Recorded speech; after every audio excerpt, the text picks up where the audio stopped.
Hello! It is officially Ren Faire season. It is spring and it's getting warm outside. As you can see, I am in my Anne Boleyn. She's not finished, for the record, but I thought today I would take you through how I get ready as Anne Boleyn.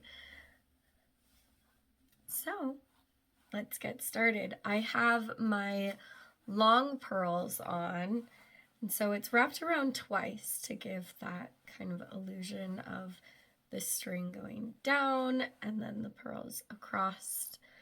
I do have a B initial Boleyn reproduction necklace. I'm just not wearing it right now. And then across. Anne was a Protestant, a very devout Protestant, and so she wore crosses a lot. Now I am going to start by tying my hair back, and the way that I do this to prepare it to go underneath my hood is that I sort of lace it. This is based on a historical technique. So I'm going to braid it on both sides, and I'm weaving a ribbon into the braid. So I've chosen a red ribbon to match my outfit, my gown. Now, historically, this is more similar to like a kirtle and chemise look that I've got going on right now. If I stand up a little bit here, you can see the lacing here. So I would normally have an overgown with sleeves and then false sleeves as well. I haven't made mine yet, so that is to come in my garb. Usually at the Ren Faire that I participate in, I attend as a fairy queen. Her name is Queen Silvermoon. She's quite popular. She's an Irish fairy queen. And I'll show you in a different video how I prepare to get ready as Silvermoon. Because I have been Silvermoon for 9 years, and she's been a queen for going on 5 of those 9 years. Or, well, I'm going on 10 years of being Silvermoon. So half of the time that I've been Silvermoon, she's been queen. So just giving this a braid here. It's a quick one with that ribbon woven in. And that ribbon is what we're going to use to tie up the hair.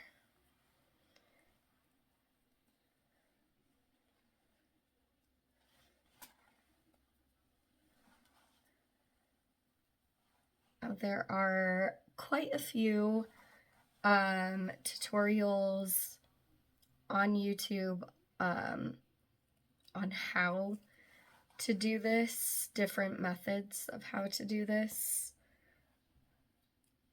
I just kind of knotted at the end there.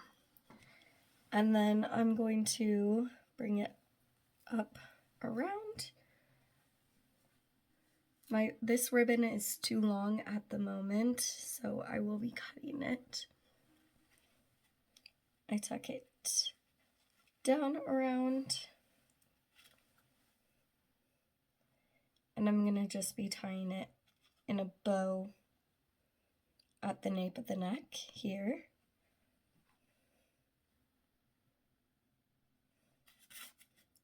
Find my other side of the string here.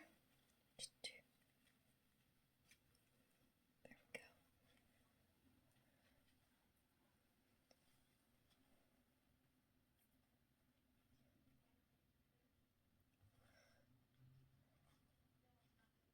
There we go. Now, as I said, it is too long, so I'm just using a mirror over here on this side to help me cut the sides.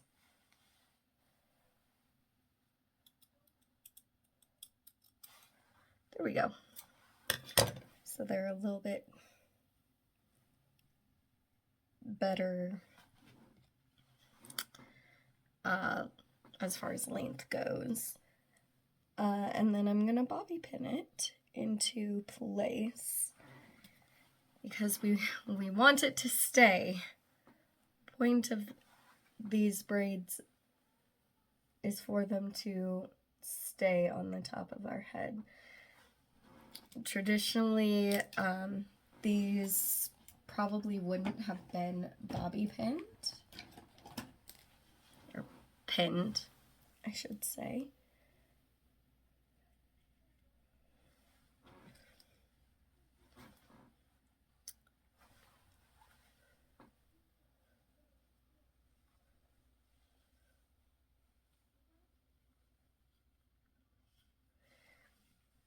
There are cases where we do think that the hood was pinned to the hair, straight pinned to the hair. So there is some precedent for pinning in general of the hair. Just generally not quite the way I'm pinning it. Okay. So there's that. Now I'm using these earrings here. These I actually just purchased from Target, believe it or not. But they give a really good representation of the type of earring you would have seen on a lady in the time frame.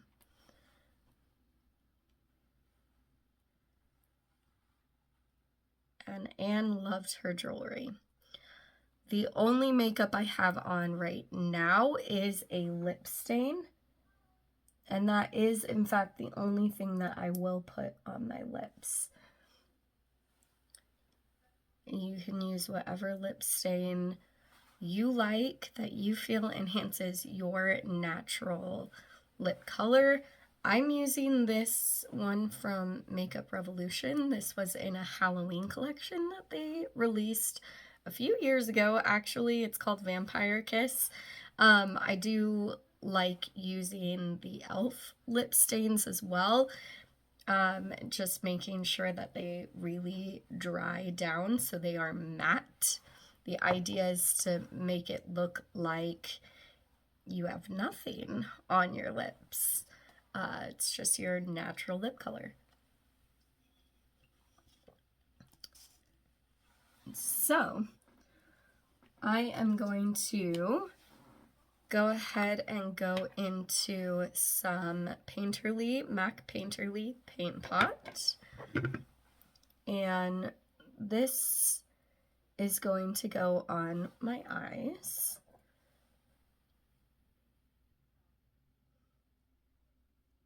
Renaissance makeup, the key is to kind of look like you're not wearing makeup. So whenever I am Anne, generally speaking, I am doing Anne for combat court. So Combat Corps is a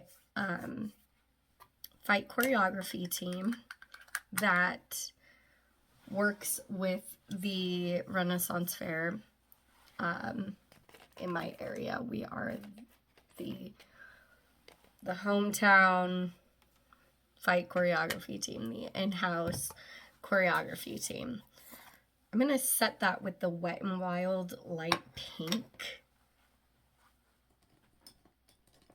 setting powder.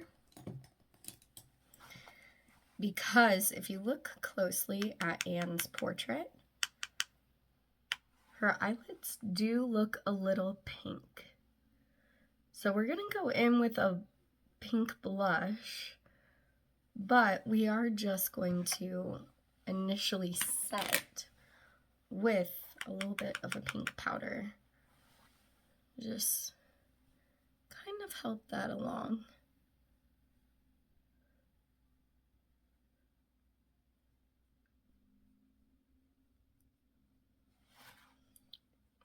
There we go. Just a touch there of that. Now, what I need is that pink powder that I was talking about, that pink blush. And I am going to use a Clinique blush in Heather Pop. It's a really old one, to be honest. It's a sample, actually. And this is what I'm going to use on my eyelids. And I don't want it to be super strong, to be perfectly honest. I want it to look a little feathered. I want it to look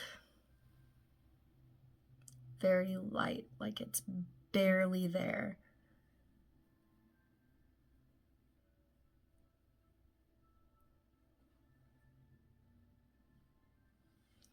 So you can see just a slight difference between the eye that has Heather Pop and the eye that doesn't have Heather Pop. Just a slight difference in the shade.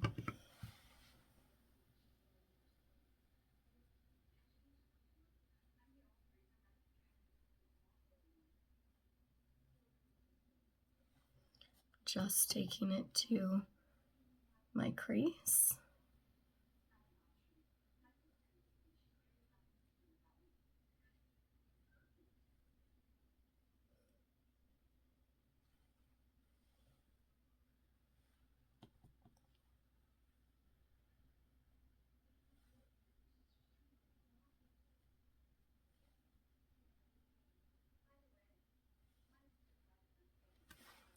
Just like that.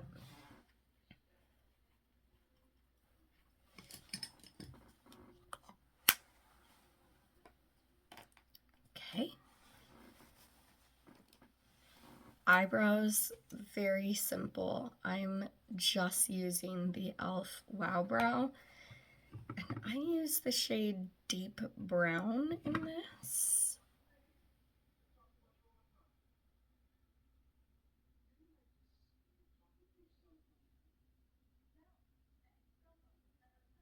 I like this because it gives me some more color, some more structure,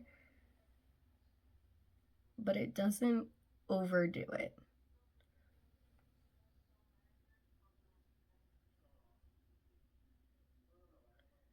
My eyebrows still look natural, they still look like themselves.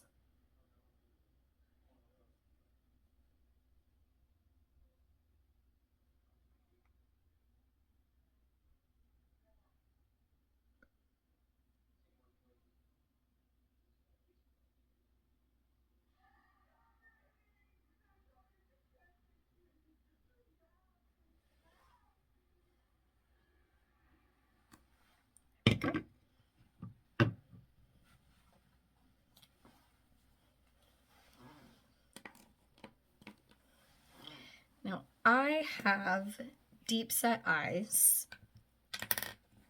And I also have the misfortune of being an insomniac. So I'm using the NYX Pro Fix-It Stick in the pink shade. And I'm going to use my favorite concealer brush. This is the Sephora 71 brush. And this is a completely optional step.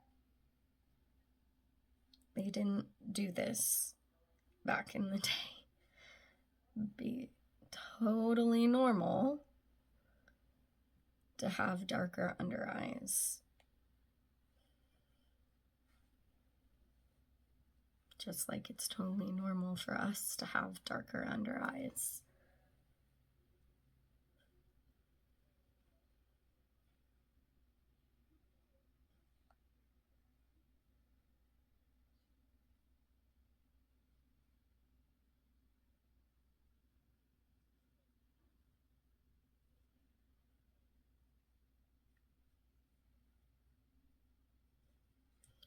And to be honest, sometimes I do skip this step. It depends on how much sleep I've gotten, how dark my under eye circles are that day. Now, I want my skin to really look like skin. So, I'm going in with something very light coverage, not really a foundation. I'm going in with the e.l.f. Halo Glow Liquid Filter. This is in the shade 0.5 Fair.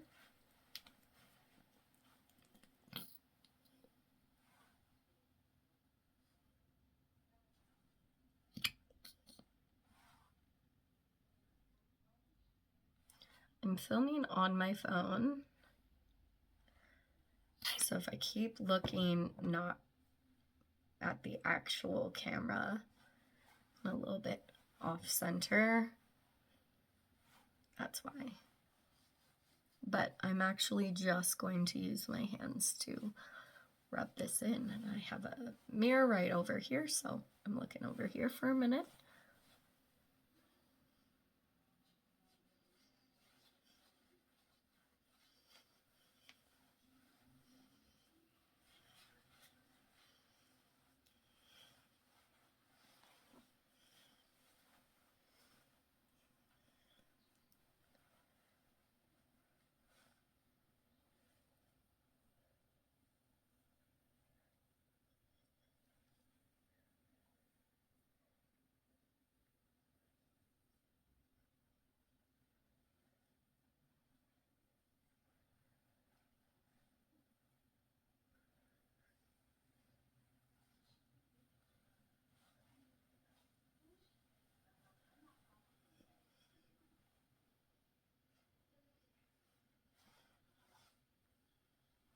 Okay.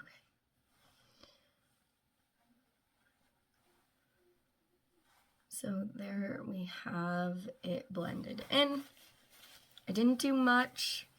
I have rosacea, so my cheeks are normally a bit more on the red side. Chin and nose as well, which, to be perfectly honest, lends itself quite well for this look because you want that rosiness to come through. But we're going to add to it in just a minute. But before we do, we're going to set. So I'm going to go into that same Wet n Wild pink under eye powder, or setting powder, and I'm going to use it on my under eyes.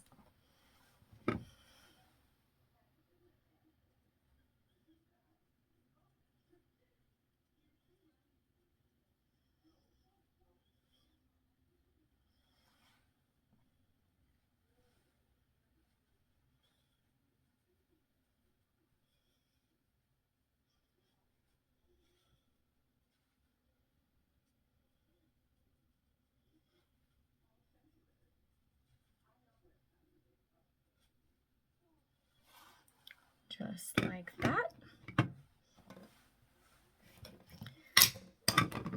Knocking things over, sorry. For the rest of the face, I'm going to use the e.l.f. Halo Glow setting powder, and this is actually also in their light pink shade, but I find that this is much more of a skin tone pink, and so for me it works all over the face. So I'm gonna use it on my T-zone.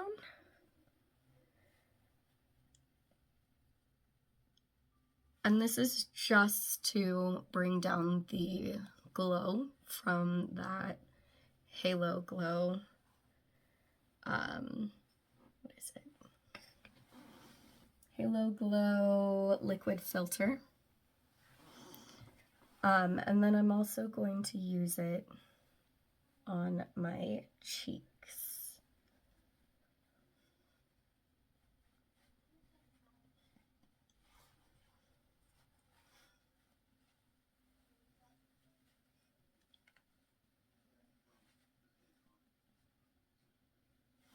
I like this powder because it doesn't look like powder. It looks very natural on the skin, but it does help to take down the shine a notch, just enough. All right, so the blush that I'm going to use is the e.l.f. Putty Blush in the shade Caribbean, I think. It's very difficult to see these names. Yes, Caribbean. It's the red one. And I'm actually going to use it with the double-sided e.l.f. Liquid Bronzer and Contour Duo brush.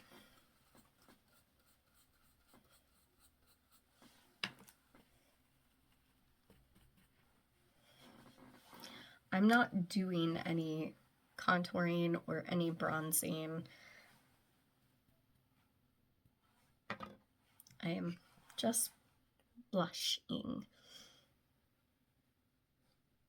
Blush in this time frame was pretty concentrated to the apples of the cheeks.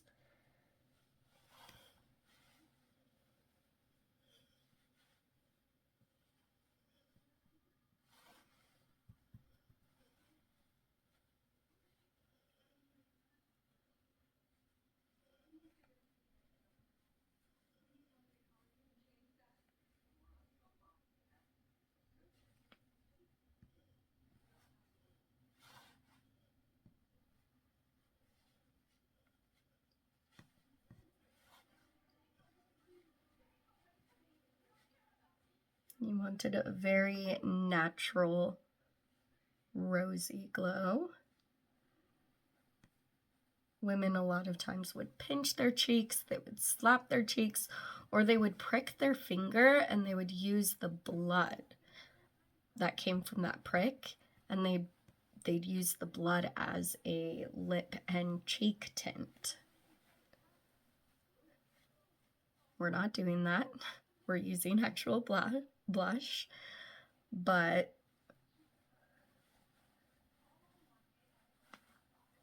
there you go. Nice and rosy and flush.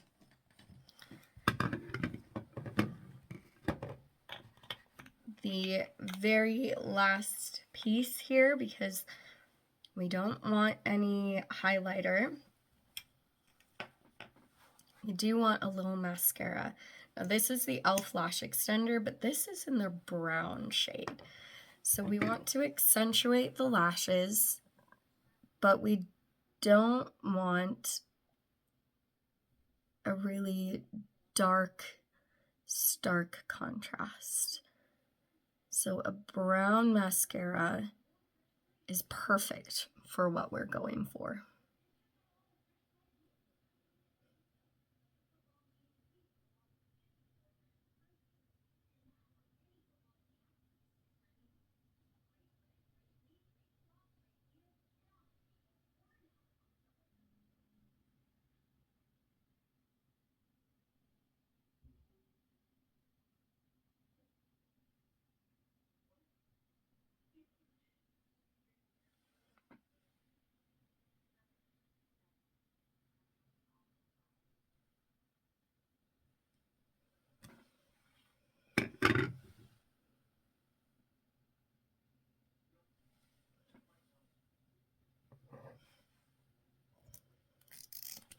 Okay.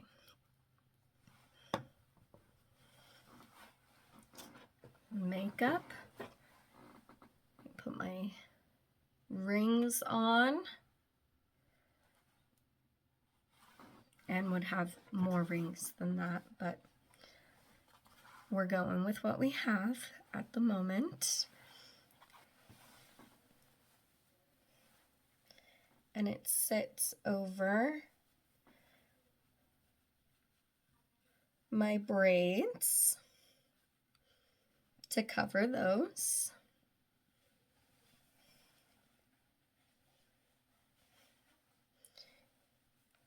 You can still see my beautiful earrings.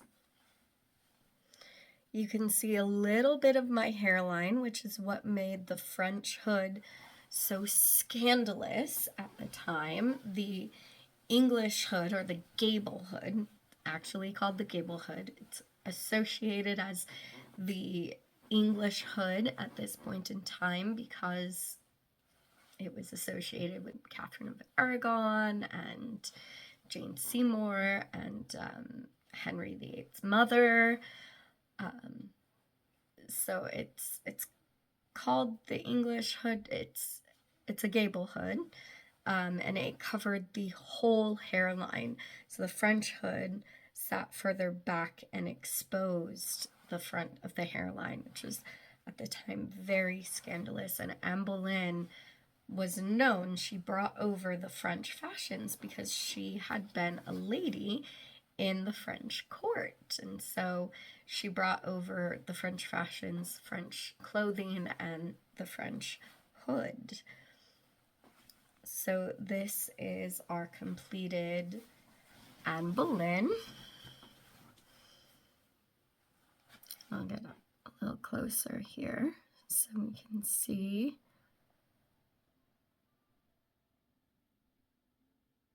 A very soft makeup look here. Let me know what you think in the comments and what else you'd like to see. Happy Ren Fairing!